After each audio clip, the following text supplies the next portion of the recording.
Uppy, uppy, uppy. It's one funny morning. I'm Dana Blizzard, and it's too early in the morning. This is the dumbest show in the whole world. From Monday to Friday. Sometimes on Saturdays. Why would you say that in front of all these people? Dean stinks. You never know what's gonna happen. That's your Dateline voice? I don't know. It wasn't good. It wasn't. It's not a chicken leg. This is a chicken leg. Look at that manhole cover on my face. Not a bad rendition of me. Hold on. We know your brother. We'll give you a ride to school or whatever. That's called our small murder town. in New Jersey. He was a lot Like with with his everything. Oh. What's outside your Puerta de Clima? That's Stellan! Yeah!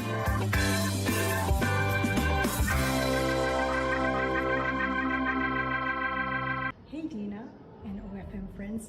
Now I am in the Museum of Nature here in Ottawa, our nation's capital. Here are the dinosaurs.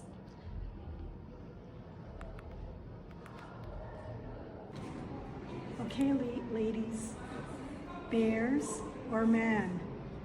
Definitely bears. And of course, the Canadian moose. It's quite iconic. Hey Dina and OFM friends, I'd like you to introduce to you the biggest asshole in Canada. It is our Canada Goose. Don't let them fool you. They look nice, they look kind, but they're not. Ati, ati, ati.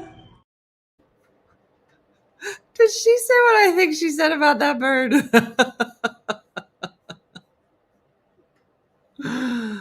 I really hope the five keeps bringing us Canadian fun facts well after we get back from Quebec. I can't wait to get there now and be like, look in the sky. There's a. So funny. So funny. Good morning. You know what was funny? I don't know if anybody else saw this, but she was like, look at our dinosaurs. And I was like, you guys had dinosaurs? I don't know. I feel like the dinosaurs wouldn't be up there. It's cold. I don't know. Did they have an accent? Like, I don't know. Why would I think that they were only here? I don't know. It's Friday. You survived. Yes, we call them murder chickens. They are nasty. Wow. Wow. So everybody hates Canadian geese. I don't know. I had no idea. We thought you liked them. That's why you called them Canadians. She's not wrong about the geese. Thank you, Spring. I'll take it. I'll take it. There's a lot going on with my hair. Yeah, the dinosaur who only eats French cheese. Well, that's what I figured, Denise. I was like, if there were Canadian dinosaurs, they were just somehow bougier than ours. You know what I mean? They had an accent, they eat a lot of cheese, something. They would just seem cooler. I want to know why they're called Canadian geese and not Canadian goose. Well, if you saw one, you'd be like, that's a Canadian goose, right?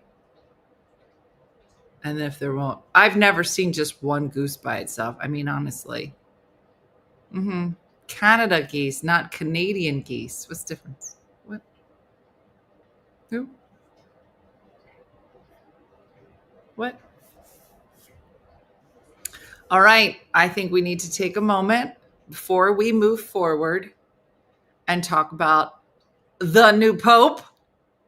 What? Oh, I saw Diane yesterday at the gym. She was skipping. I think she was skipping. She was like, Dina, there's a Pope. He's American. You never saw somebody so happy. Dina, they did the smoke and they come out Leo the 14th. Oh, so exciting. So exciting. She said that Sister Marguerite ordered Mr. Softy for everybody to come. By the time they went outside to get all their ice creams, they came back in, new Pope. They got the white smoke. And you have to say it like that. You can't say there was white smoke and there was smoke. Go, there was white smoke. I didn't have American Pope on my bingo card. Big deal. Big deal. So, what is fascinating about this? I want to know how he went from Robert to Leo. So they always pick a new Pope name. So like Pope Francis, his name wasn't Francis. John Paul JP2, that was not his name. So they will always pick their Pope name. So this is not unusual for us to be like, what's your gangster name? Essentially, it's a professional name. Now, there was an amazing article. So he is originally from Chicago. He did graduate Villanova, which is a Jesuit college here in Philadelphia. And he did his studies here, I think he spent 2 decades of his life. Was it in Peru? I can't remember. But they interviewed his brother in the New York Times. Both of his parents are deceased, but they interviewed the brother, who he speaks to pretty regularly, they said.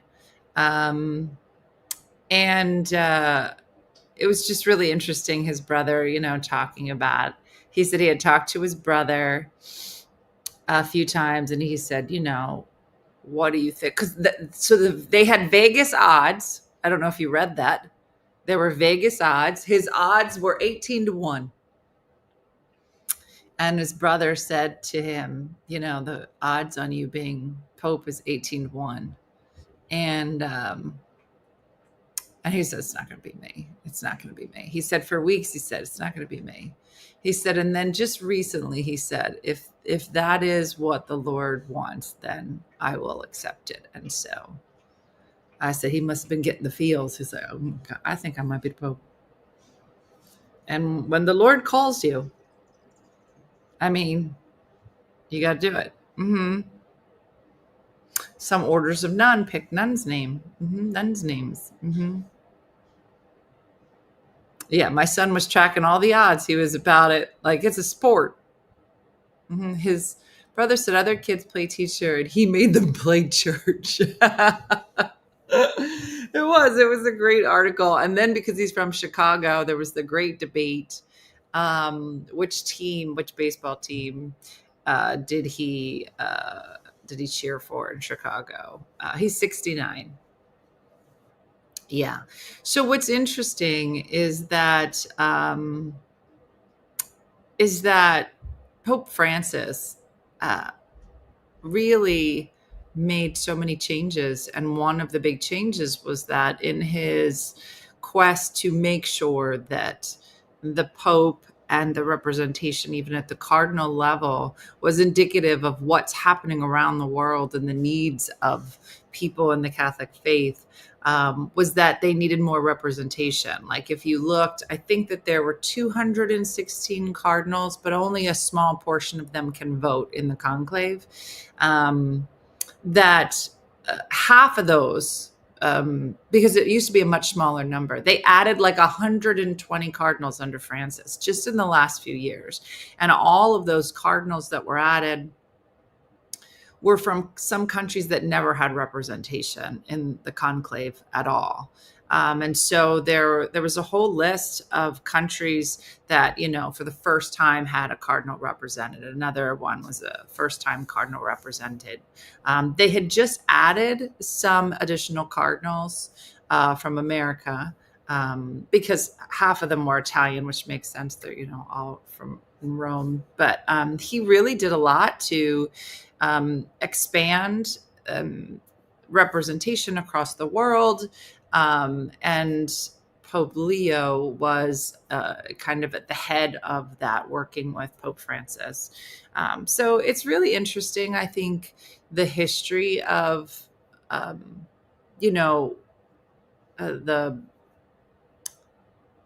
learning the history of how it's been done over centuries and how they are trying really hard to follow in many of those traditions, but also keep up with the times and to be more representative. Yeah, he is going to be a tough one to follow. But I think it's lovely that the two of them, him and Pope Francis, work together so much that, he did say that so many of the things that Pope Francis believed in, he believes in as well. So hopefully, yes, more love and acceptance is always a good thing. So, of course, I watched Conclave. Didn't see that ending coming. It's a great movie. And if you get a chance to watch Conclave, you should. It's pretty interesting. But my mom watched it, and we were talking about it. And I said, she said, oh, I really liked it. And I said to Sister Marguerite, did you watch the end? I said, well, you got to watch the end, right? Well, didn't see that coming. I'm not going to say anything more than that. But so she was talking about how much she liked it. And I said, well, you know who was in it? And there's a lot of star power in that movie for sure. But she named them, like Ralph Fiennes is in it. A couple other old men are in it. But she didn't name the woman that was in it. And I said, well, you know who the head nun is? And she was like, what? I said, the head nun. And she was like, no, who is it? Because you won't recognize her. It took me a minute. I was like, is it? So it's Isabella Rossellini is the head nun in the movie. Does not look like, she's aging. She's a mature woman, beautiful. But it took a second. I don't know if anybody watched it and was like, wait a minute, what?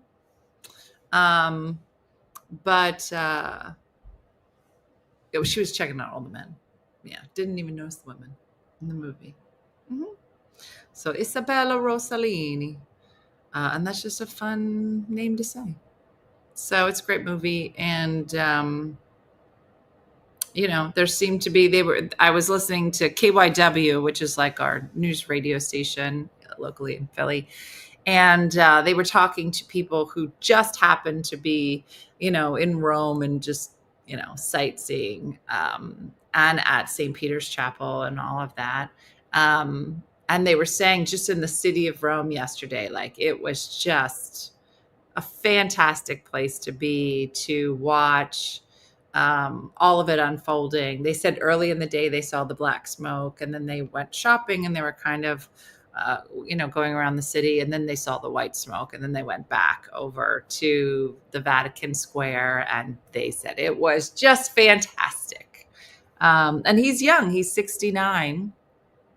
So, he will most likely serve for a nice long time. So I think John Paul II, we had talked about it before, like he was pretty young, and I think he was the longest serving Pope. John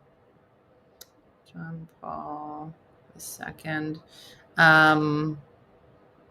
He was the sixth, he was Pope number 264, JP2.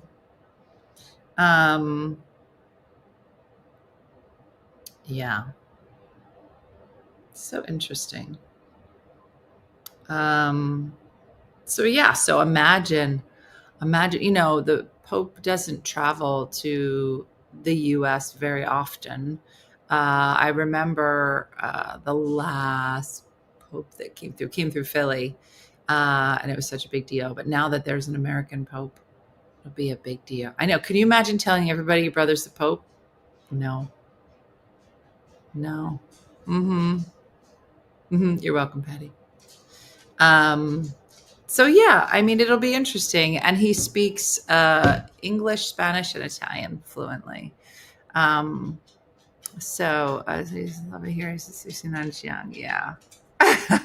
Gary.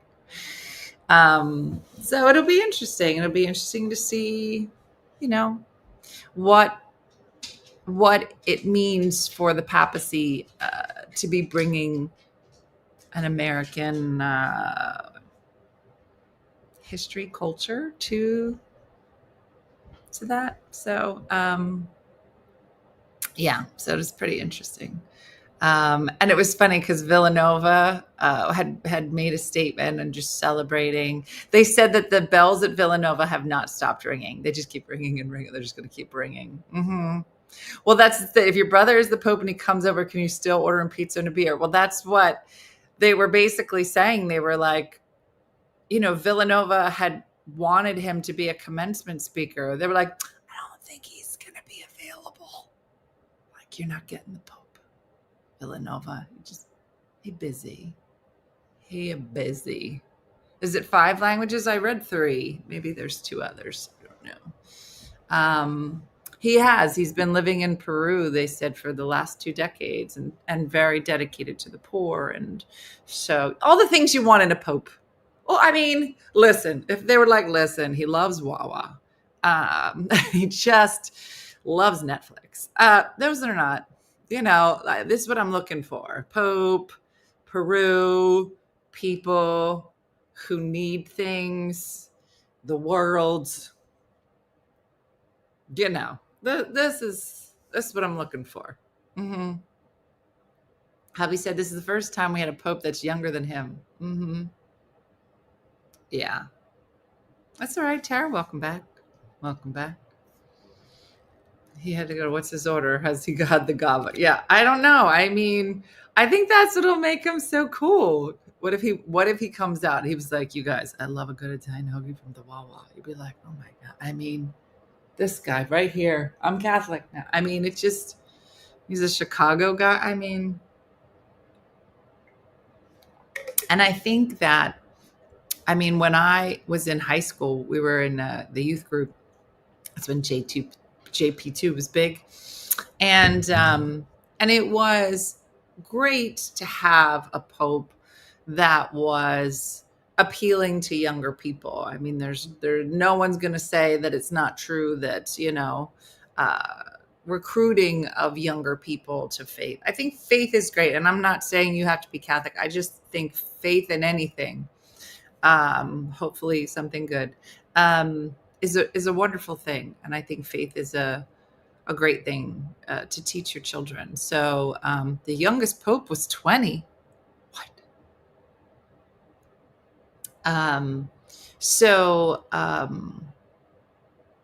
I think that those are always great things. So he's a White Sox fan. I did read that. Yeah. Yeah. He's the only Pope to drive the Blue Route. I-476. Mm-hmm. Mm-hmm. So my daughter's friend was really upset that he was from the U.S. I'm so confused by that. I wonder why. I don't know. I think it's interesting. I think, it was a good time. Good time for it. Mm-hmm. So we'll see what happens. Crossing fingers, all the good things in the world. Yeah. So there's that. And I went to church on last Sunday. So I feel like I was part of it,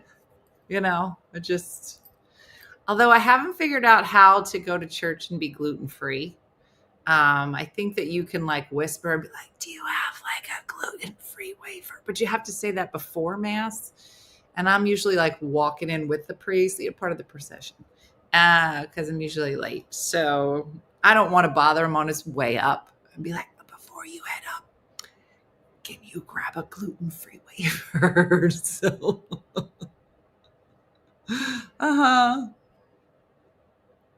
I never thought growing up I would be the same age as the Pope, but here I am. Well, means you're eligible. Sarah, honestly, why aren't all of the wafers gluten-free? I mean, the hallmark of gluten-free food is that has no taste and it's crunchy and nothing good to it. It's basically a wafer. Why are you making them? Oh yeah, Viola. Mm-hmm. Eileen, I found 3 churches I like. And depending on what time it is, that's the church I go to. They're all a little different. There's one near me that's small that does not have a school associated with it. They don't got bingo. They don't have a lot of the ancillary programs I'm looking for. Just church. But they got a good band. And there's more people in the band than in the pews. I think I told you about that one. That's the closest. Then there's one in Manayunk, which is a beautiful church. And it looks like you're somewhere in Spain. And it's beautiful. And that's when we're feeling fancy. And then there's another one a few towns over that has like a pretty like center of town. And that one has a church, a school. It's got all the stuff. And then after church, you can go out like lunch somewhere, breakfast. So it depends on my mood. Mm-hmm. If the wafer is blessed, you should be okay. Well, tell my pooper that because it doesn't see it that way. That's not how gluten works. Mm-hmm. Yeah. I'm sure Di probably carries gluten-free wafers in her purse. You're probably not wrong. Mm-hmm. Yeah. Love my Pastor John and Beck. Yeah. I used to walk to church, which was lovely. But not anymore. I know, Carrie. I do. I enjoy my church options. So yeah. So there you go. Little church trivia this Friday morning. And it was such a beautiful few days. And now it's back to just like, wah, wah. Yeah, from the Pope to my pooper. And that's our show. And Mother's Day is this. Oh, don't forget, before I go, you got to tell me. I got to repost the official Mother's Day song. It gets reposted today. If you don't know what I'm talking about, stay tuned. It's my Mother's Day rap. Buying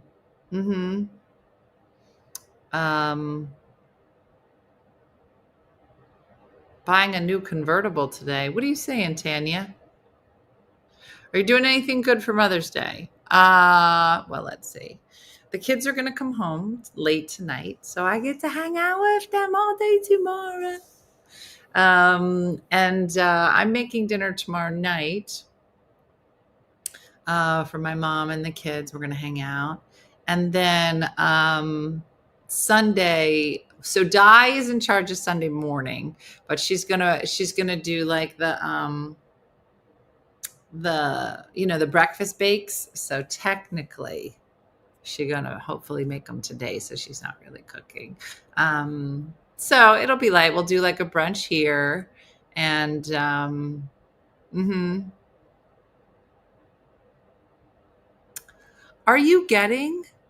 Are you really getting a convertible, Tanya? What? I know, Marianne. Are you buying a convertible what? Umbrella? Like, what are you talking about? What are you talking about? Do I have a friend that has a convertible? So I'm going to need you to come pick me up and let's head to the shore.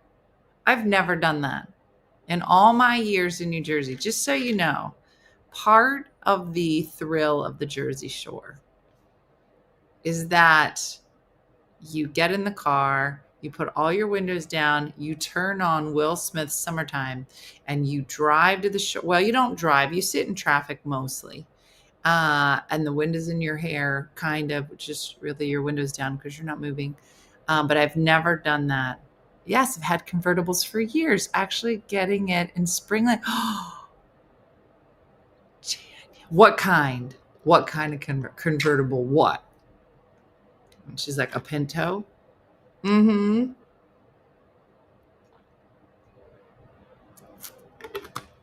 I take the top off my Jeep Wrangler and I drive on the beach. Oh, I have a Camaro convertible. A convertible driving on the beach. Julian. Went to Miami this year in a convertible Mustang that was rented. I should do it one day. Just rent one. It was a Sebring touring car. I never driven before and ended up with sunburn on the back of my hands. A Buick Casada. What's that? I've never heard of this car. Let me look it up. What color? Buick Casada. All right, let me see. Convertible. Send me a picture. I want to see it. Did you hear about the tow truck fell through the boardwalk in Wildwood yesterday? They used a crane to get it out. What? I know, Allison. Images. Oh, is it blue? All these. Sherry, you didn't ride my silver Eclipse convertible? I don't think so. I had it for 5 years until it was stolen. Oh, that one where you left the car running outside. Sherry, we got to take the doors off the Jeep and we got to go because I've never done it. Do you have a hard top or a soft top? Sherry can't drive it. Okay, here it is. Here's Tanya's car. So we got to make a date and we got to drive down. Oh, she's so pretty. Oh, Tanya, you're so fancy with the black. You gonna burn up. You got a black interior, girl. You gonna burn. You gonna be crispy. Not the point. That's nice, Tanya. Oh, you gonna be the hot lady. You're gonna be the hot lady, and I'm gonna be your hot friend. So bougie. So bougie. It fell through the boardwalk right in front of the Gateway 26. A tow truck fell through? Yeah, Anne Marie said, girl, pick me up on the way to the shore. It's a cute car. Wow. That's nice. You know what I've learned? So my car has like the charging thing. So it's in the front, like under the radio, and you just put it there. You don't have to plug it in, right? Great, fine. And I have the sunroof, right? Like you were saying, Allison, here. Perfect. It's a perfect setup, except in the summer, because maybe that's why there's a drawer. Maybe now that I'm saying it, maybe that's why the drawer is there. So, all right. So you put it here, right? And then there's a drawer that you can push it under. Now that I'm saying it, I think that's probably what the drawer is for. Because the way the sun comes in from the sunroof, let me start again. This was charging. My sunroof was open. I was driving. It was a lovely day. And then I pick up my phone for something and it turned itself off because it said it got too hot. That the sun coming through the sunroof was basically baking my phone. And you know how it gets when it turns on itself off until it cools down. But you can push it in. I think I just figured out my problem. Yeah. But I was like, I see there's a flaw. There's a cover that slides over the sun. Not in mine. Mine doesn't do that. Mine's not that fancy. Not like Tanya's. Do you like Pennsylvania more than New Jersey? No. I think Pennsylvania is beautiful. I'm getting used to it. I have to change my address officially. So I'll become a Pennsylvanian. I don't know if they give you like a coupon for like a free ice cream. Like, I don't know what happens. I feel like there should be like a ceremony. My Camaro is red with black interior. Oh. I used to have Arrest Me Red Miata. So fun until someone broadsided me. At what age should someone retire from driving a motorcycle? Asking for a friend.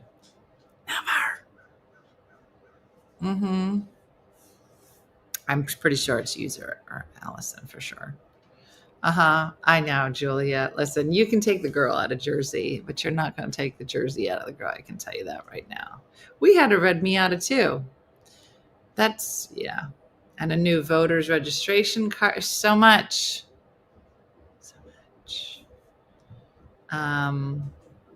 So, yeah. Do you have real ID? Yeah, not yet. I'm going to just try to focus on getting like a regular ID, and then I'll focus on the real ID. Mm-hmm. Mm-hmm. So yeah, a lot of things. So the kids are going to come home this weekend. Did you sell your home? No, I'm renting my house. And so, yeah, I'm renting it and just doing some changes here. So what are you doing after brunch Mother's Day? Nothing.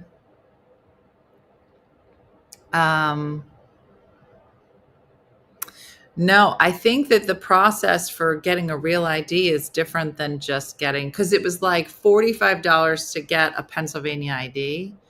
I don't know how much it is for real ID, but they were two separate processes. Yeah. Should already have the real ID on it. Yeah, I don't know.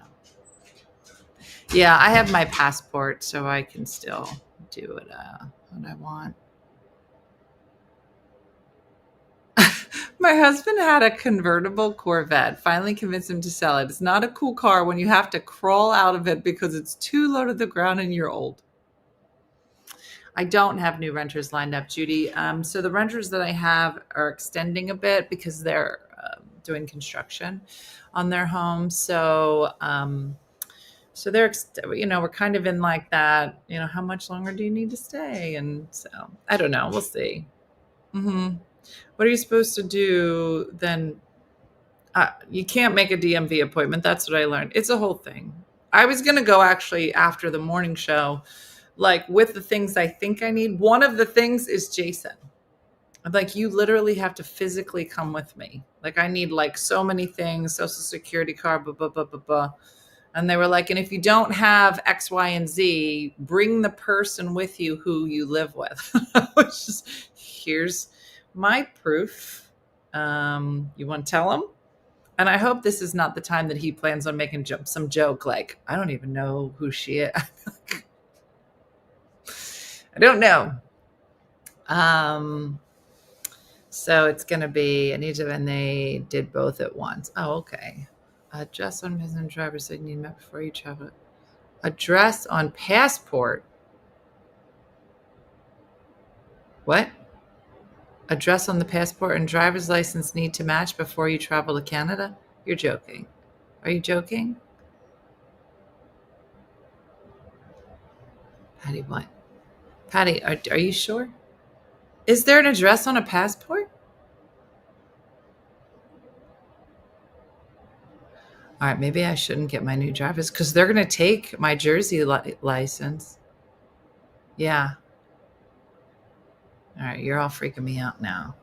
Could you imagine if we were going to Quebec and I get to the thing and they were like, there is no address on a passport. Okay, that's what I was thinking. Could you imagine though? Sharon, what if I get to the border and they were like, I'm sorry, the rest of you can come in, but you're not getting into Canada. Could you imagine? I'd be like, what are you talking about? They'd be like, sorry, you can't get in. I go, I have 60 people coming. Yeah, no, there's not. Okay. All right. That just gave me a heart attack. Mm-hmm. Yeah, no. Yeah. Yeah, I know. Mm-hmm. Oh my gosh. Could you imagine? Too much. I assume that it all must be. Patty, stop it. But I will look into it though, Patty. But that would be, I know, Eileen. Now something to think about. Anywho, so it's a beautiful Friday, kind of, and hopefully the weekend is going to get a little better. And so hopefully you've got some nice plans for Mother's Day this weekend. I know I saw a video of our next guest talking about his Mother's Day plans for his mom. And you're going to love him. He is another comedian that'll be joining me in Vail, Colorado for the Vail Comedy Festival. Let me tell you a little bit about him, but I know I'm going to mess his name up. So hopefully he's going to tell me how to say it right. Aron Woldeslassie is a stand-up comedian, author, and producer based in St. Paul. His comedy comes from a blend of observations on race, relationships, and culture, as well as personal stories. He is a founding member of the Nordly and Minnesota Tonight. His work has been featured on Minnesota Public Radio, TPT's Almanac, Minneapolis.St. Paul Magazine, various literary magazines, and Aron was named a finalist in the Sisyphus, Brewing's Funniest Person in Minneapolis Contest and the House of Comedy's Funniest Person with a Day Job Contest, selected as the comic to watch by Racket Magazine. He has performed at the Fountain City Comedy Festival and the Tower City Comedy Festival and the Milwaukee Comedy Festival, among others. And you can catch him at the Vail Comedy Festival with me on Memorial Day weekend. Please welcome to the show, Aron Woldeslassie. It's Aron Woldeslassie. And before we get started, can I please just apologize about my hair? I have been having like an entire day. I feel so bad. No, listen, on a day like this where it's rainy and gross, you don't have to apologize because it's crazy hair here all the time, Aron. I literally at like in 9 hours, I'm gonna be seeing my barber just to like get ready for like the festival as well as like other things in my life. And like I was looking in the mirror, I'm like, this is a lot. This is I love it. And I love that you would even open with that, Aron, that you're like, okay, let's talk hair, Dina. And I appreciate you. So where are you joining us from, Aron? I am currently in lovely St. Paul, Minnesota. And that's home for you. Correct, yeah. Okay, all right. And so is this your first time going to Vail? This will be my first time going to Vail. I literally had to literally yesterday I got my ticket, and like the minute I got it, I don't know if you know the organizer Mark Master. Yeah. He texted me back. He was like, "Hey, just so you know, if you fly back at 6 a.m., means you got to leave Vail at like 4 a.m. because like it's a massive drive." And I was like, "No, I'm not going to do that." Don't do that. Yeah, no, I'm glad. No, he's like everybody's dad.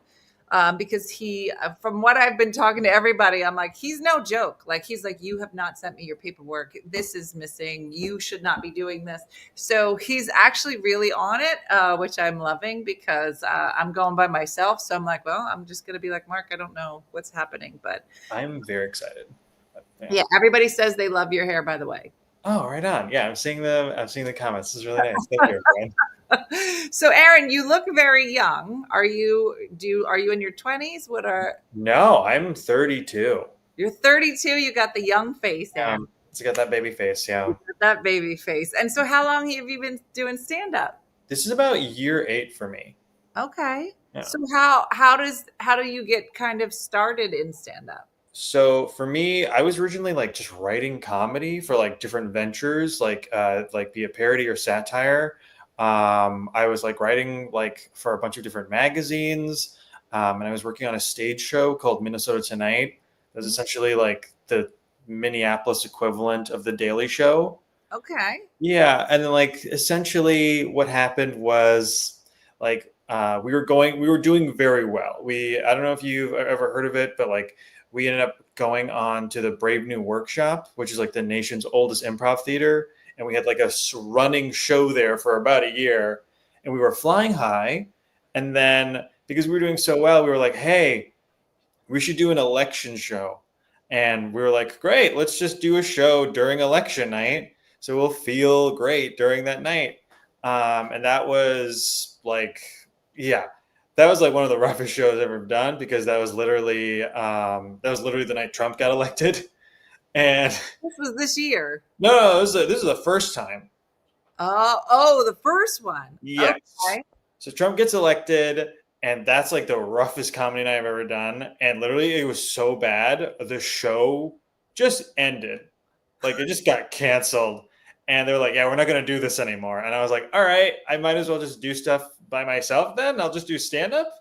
And but like the Twin Cities, it's a great place to do stand-up. Yeah.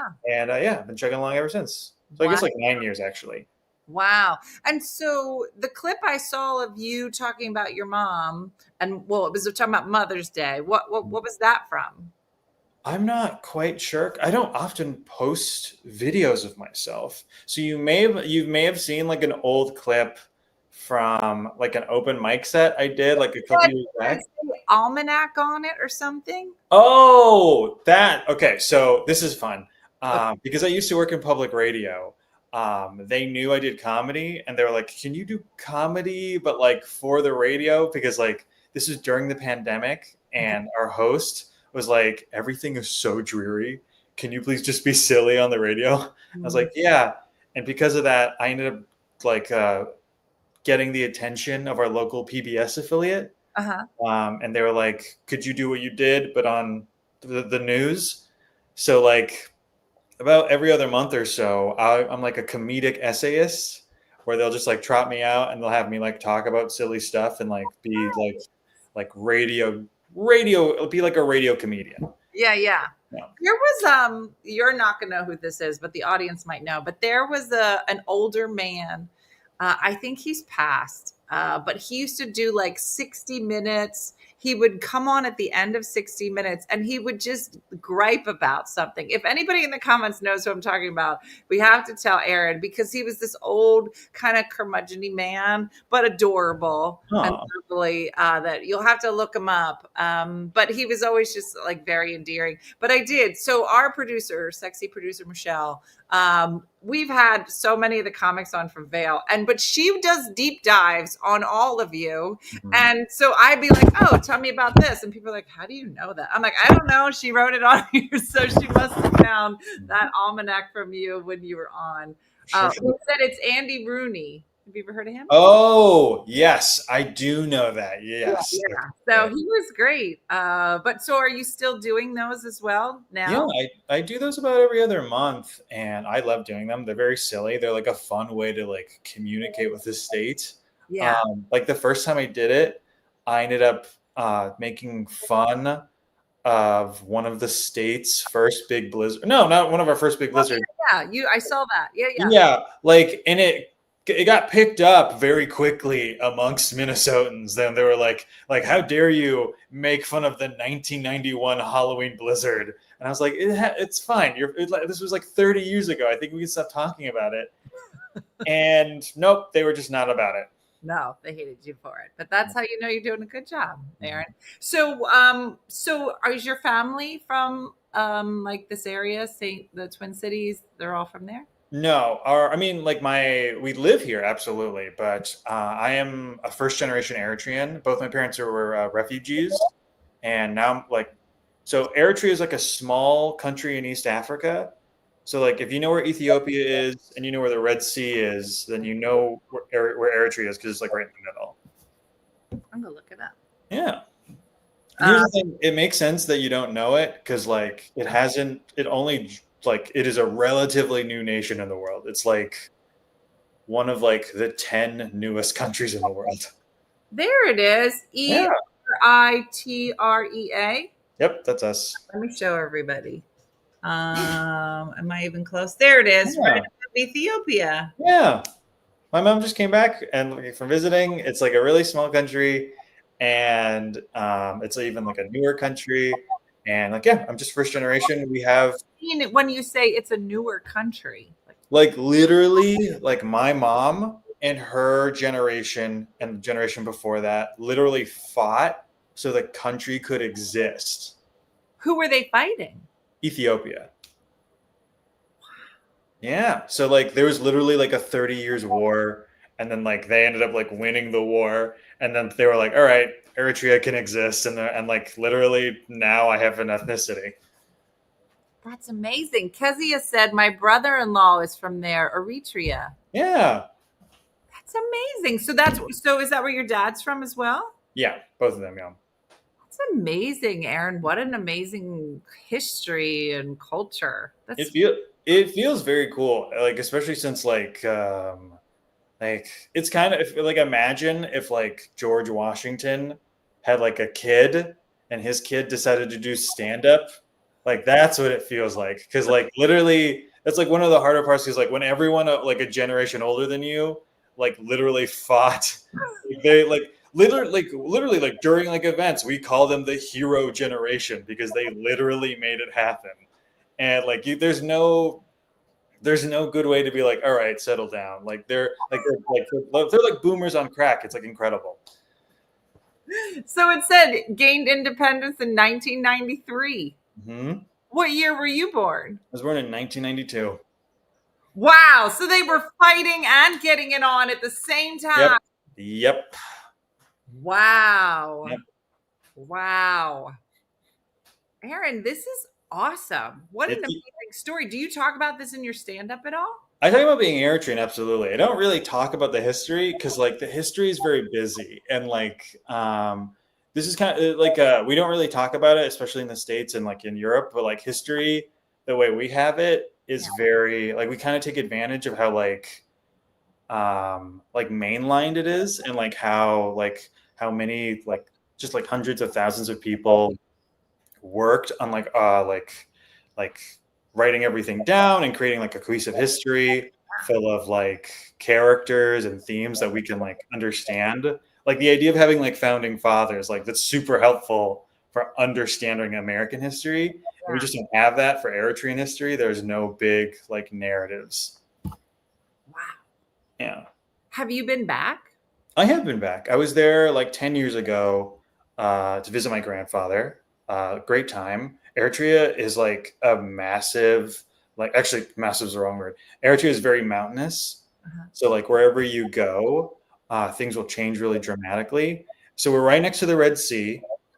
And like, so that's always a form. There's also like a desert to the south. Mm-hmm. And then if you go to the capital, it's like the capital city, Asmara, is literally on top of a mountain. So like, there's literally a saying there, like if you're in Asmara, if you drive an hour in any direction, the weather will change very dramatically. Really?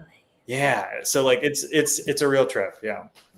Aron, I could just sit here and listen to you talk about all of this. It's so fantastic. Yeah, I mean, like this is really fun. I don't really get to like explain this to people very often, so this is really nice. Yeah, no, that's amazing. That's amazing. So, so you've been doing stand-up for 8 years. So you must have started when you were like 25-ish. Yeah, exactly. Yeah. So you're still such a youngin'. And it says you're also an author and producer. Like, tell us about those projects you're working on. Oh, so a couple years back, like literally when I was like 19 years old, I wrote my first book. It was like one of those things that I was just like, maybe I'll just try to do it. Cause like back then, I wasn't doing stand-up. I was just writing plays and like walking around with like a notebook and other books. And I was like, oh, I'll just write a book. And I ended up doing it and it felt really good. The only thing is, and like, I don't know if you've ever like written a book, but like, well, it's a sore subject, Aron, and I'm cracking up because I've been trying to write a book for 2 years, and there might be some people who feel some kind of way about it and keep bringing it up because they didn't finish it. So, yeah, I am trying to write a book that I did not write when I was 19, and I'm 52, and mine's not done. So. I want you to know, first off, like you can absolutely do it. And secondly, the big thing they tell you to not do when you write a book is to write a full novel your very first time. Thank you. Like it's really hard. Yes, they always say write like a bunch of short stories first, learn how to write, figure it out, get them published in places. I did that. But I didn't do that. Instead, I wrote like novel. Yeah, full novel. Like I think it was like 120,000 words. I was like, yeah, this is like it. And like no, this face that you're making, you think this is very impressive. Like I want you to know, like this is the writing of a very manic 19-year-old who like this guy was not having fun or like doing cool stuff. He was just working and going to school constantly, and he was writing just to let off steam. So I wrote this book, and then literally a friend of mine, after he graduated college, he was like, I'm going to be a book publisher. And I was like, do you want to publish my book? And he said, absolutely. And that's how my first book got published. And it was just okay. Just a super weird read. And what I will say, I was like so horrified with the book that I later vindicated myself because I got like a novella published somewhere else. Okay. And that was really good. Yeah. Yeah. I should have started with a novella. It was something small. Oh yeah. Like 10,000 words, like just like, you know, like you can crank that out in like a couple of like weeks. Like you'll be great. Yeah. Maybe I should just pretend my book is just a bunch of novellas. I'm at about 72,000 words. Oh, And it should be about 80. So I yeah. just got to fit. I'm at the last leg, but I'm just, moving along. Well, Yeah, so you're absolutely gonna make you started by writing novels, then Mhm. novellas. And so what is the plan for you for moving forward with your writing? The plan is, so far I'm working on my second and third book. I'm very excited about them. I think they've been I've done 2 drafts for. Sorry, I'm on my second rewrite for both of them, and in like a couple of months, I hope to get them read by like some friends who I'm paying to read my stuff. Other than that, like it's kind of just like the idea of just like being a creative person and making new stuff and just enjoying my life for like the sake of it.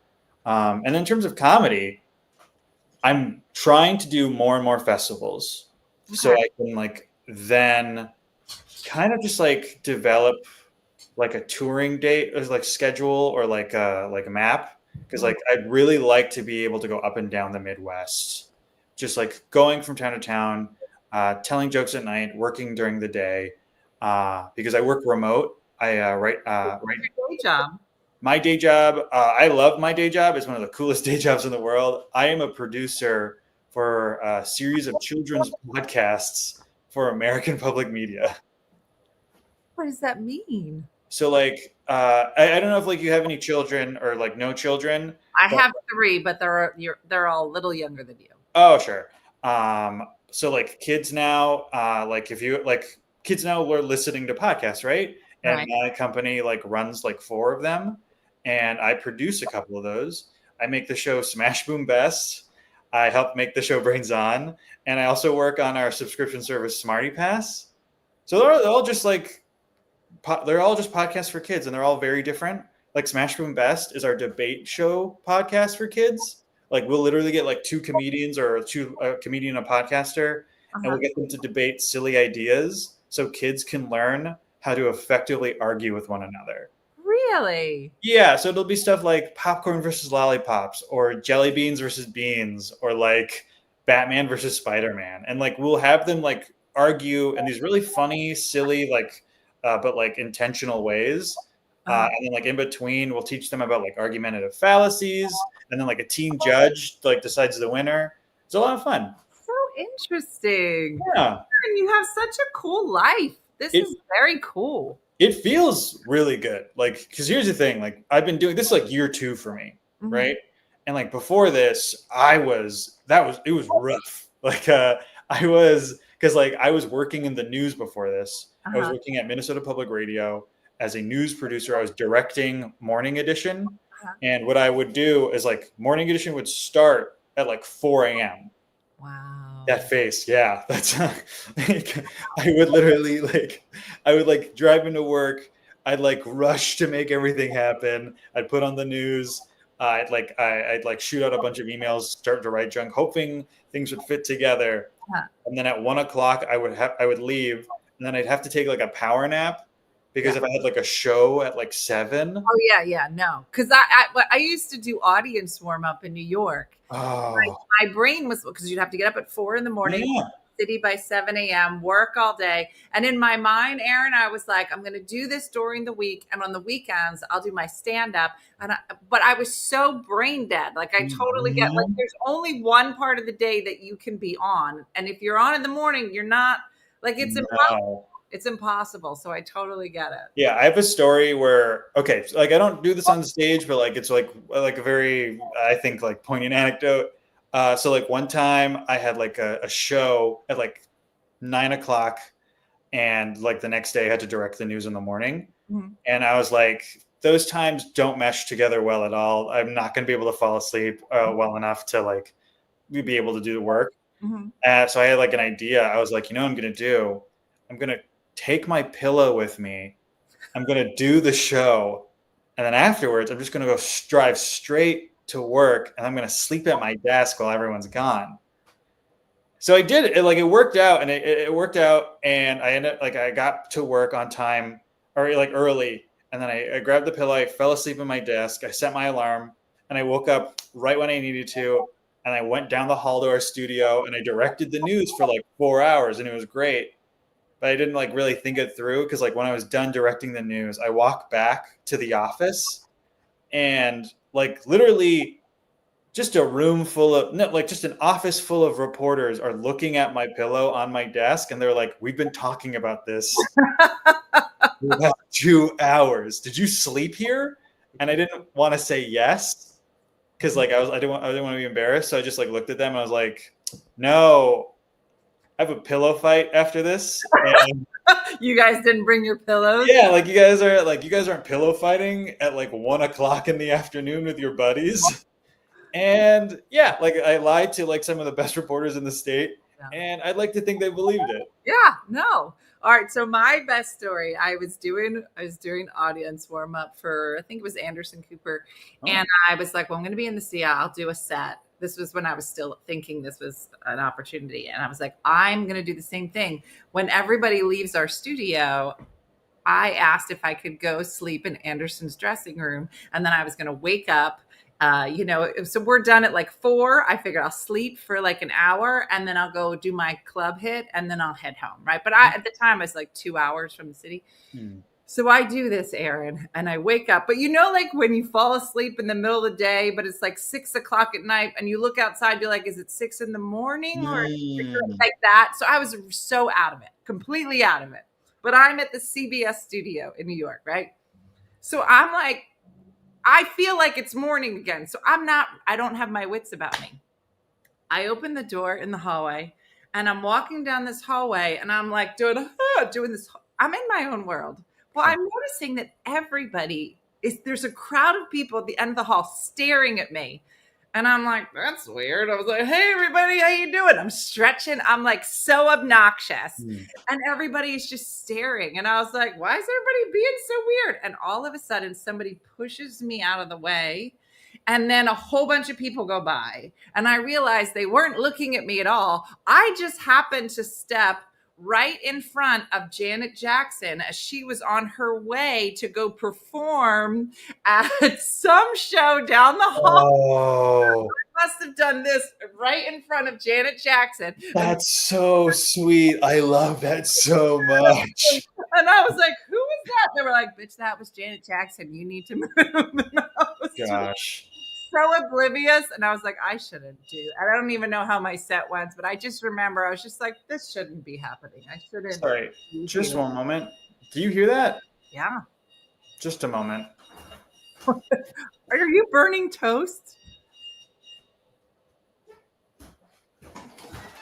I'm sorry. That was one of my very obnoxious alarms. I have 4 because I'm a very heavy sleeper. You have an alarm set for 9:30? Yep. Oh, well, it's 8:30 for me, but yes. Oh, 8:30. Okay, Yeah. I was gonna say. I think it's so funny, Aaron, because if my kids are 25, 20, soon to be 23 and 20, and they have alarms set for like 1 in the afternoon. I'm like, you have a problem. Yeah, no, I 1,000% know what this is. Yeah. Like the amount of and this is very much true because of remote work as well. Mhm. The amount of times I've just forgotten what time it is. Mhm. Like I'm a farmer in the 1800s. I'm just like, you just got to do the work. Who cares what time it is? Only for someone to be like, it's 5. Like you should be like doing something else by now. Something. Yeah. So, Aaron, I have to introduce you to my son.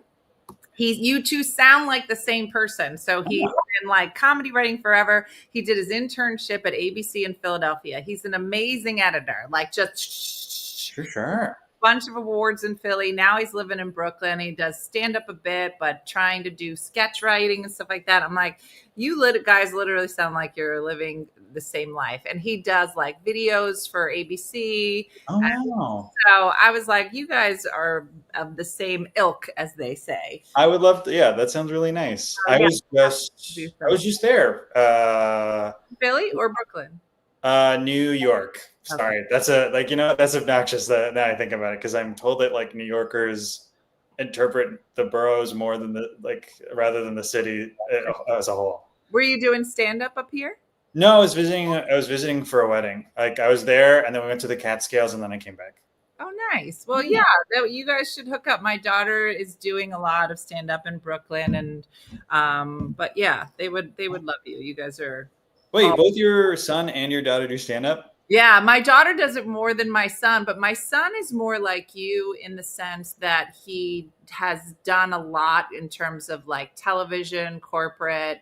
And so he has more of, and I told him, I was like, you should be doing voiceovers, you should be doing, he's great at like on air, like what you were doing with the apocalypse stuff and public life. So, you know, you guys are very similar, and that you're funny. Yeah. All right. So Jessica wants to know, is Aron single? I actually, like, for once in my entire life, I actually have a girlfriend. And Oh, that's so nice. Yep.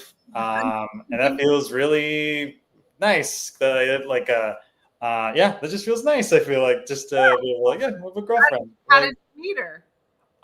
So she's a comedian as well, and like, I'll tell the story. Like, when we first met, it was when she was literally on stage, and then she came down, and I'll be honest, I had been drinking, and I walked up to her, and I was like, "You're gorgeous, and you're so funny.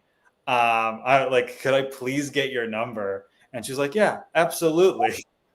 And then, like, the day later, I was like so embarrassed by the whole thing. Also, like, I don't know if you agree, but like, it's kind of considered a little creepy to like hit on a new comedian.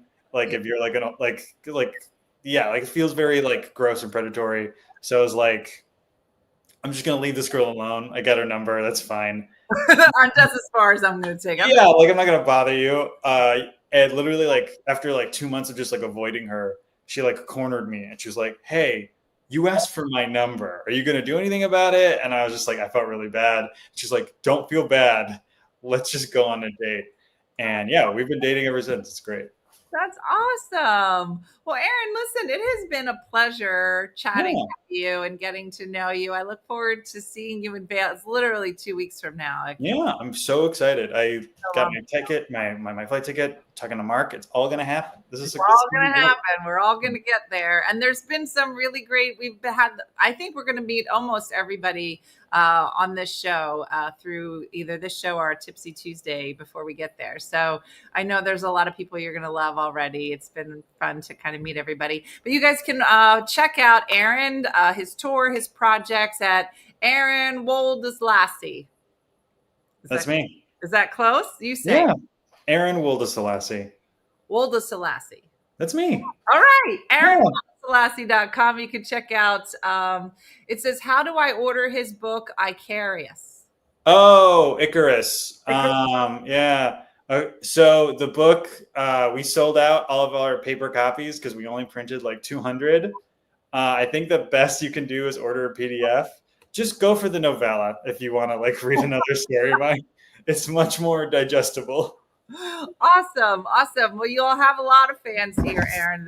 We like to introduce our audiences to new people, and I'm sure they'll find you if you're touring near them. And Christina said, "What's the kids podcast?" Oh, the kids podcast is really, really good. It's Smash Boom Best. And we just put out an episode yesterday that I hosted, and it's great. It's jelly beans versus beans. We had a really great judge. It's a really funny episode. Awesome. And Patty said, "I just ordered the novella." So all right, on. I think you're going to like it. Yeah, for sure. All right. Well, thanks so much, Aron. I look forward to seeing you in a couple of weeks. It's my pleasure. All right. I'll see you. Bye-bye. He's adorable. Oh my gosh. Doesn't he remind you so much of Dean? I totally have to connect the two of them. I have a feeling the two of them. Yeah. Smash Boom Best is the name of it, Alejandra.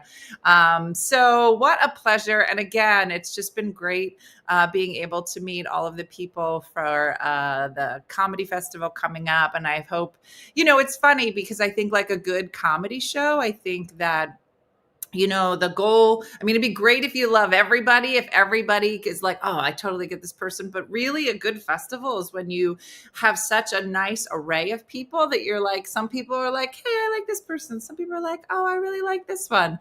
But you have lots of options. And I know Michelle said, I think for the next 2 Tipsy Tuesdays. We have 2 comics for each of those. So we have even more people to introduce you to. So yeah, it's been a pleasure. And thanks again to sexy producer Michelle for putting all of that together. And thanks to all of you for watching. And thanks to Pope Leo XIV for just being a pope. It's all good. So have a great Mother's Day this weekend. I'm going to go repost my official Mother's Day anthem. You're welcome. And if you feel like it, look up Eritrea, because it's a new country since 1993. And I feel like we've learned some things, and it's been very interesting. So that's it, everybody. Like Judy from Saskatoon and Good Time Andrea say, visit Eritrea. It's just beautiful. Judy's going next summer. So that might be our next trip on the One Funny Mother shores is finding other countries we've never visited before. So that's it for everybody here at One Funny Mother. Thanks for watching. Have a great weekend, a blessed weekend, and we'll see you soon. Thanks for watching. Bye-bye. Hey guys, if you enjoyed today's morning show, make sure to follow us for more One Funny Mother content. Okay, all right. Morse code is tapping. And check out OneFunnyMotherStore.com for great new inappropriate swag. And for more exclusive content, consider becoming a supporter. She got a bad leg. Thanks again, and we'll see you tomorrow on One Funny Morning.